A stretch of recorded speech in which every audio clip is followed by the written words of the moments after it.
മീനമാസത്തിലെ കാർത്തിക മുതൽ പൂരം വരെയാണ് പൂരക്കാലം എന്ന് പറയുന്നത്. അതായത് മാർച്ച് 23 മുതൽ 31 വരെ 9 ദിവസങ്ങളിലായിട്ടും ചിലയിടങ്ങളിൽ 7 ദിവസങ്ങളിലായിട്ടും പൂവിടും. നമുക്ക് 7 പൂവാണേ. അപ്പോൾ നമ്മൾ മാർച്ച് 25 മുതലാണ് പൂവിടാൻ വേണ്ടി തുടങ്ങിയത്. വീട്ടിലെ ചെറിയ പെൺകുട്ടികൾ പൂക്കൾ വെച്ച് കാമദേവനെ പൂജിക്കുന്നതാണ് ഈ സങ്കല്പം. 2 ദിവസം കിണറ്റുംകരയിലും 3-ാം ദിവസം മുതൽ മുറ്റത്തുമായിട്ടാണ് പൂവിടുന്നത്.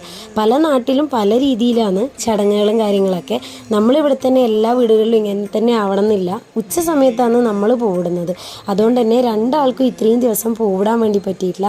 ഇന്ന് വീട്ടിൽ തന്നെ ഉള്ളപ്പോൾ ആണെങ്കിൽ മോക്ക് പനിയാണ്, അതുകൊണ്ട് പൂവിടാനും പറ്റിയില്ല. അതാണ് മോൻ മാത്രം ഇടുന്നത്. ഇന്നപ്പോൾ പൂരം 3-ാം ദിവസമാണ്. ഇന്നാണ് നിലത്ത് ചാണകമൊക്കെ മെഴുകി മുറ്റത്ത് പൂവിടാൻ വേണ്ടി തുടങ്ങിയത്.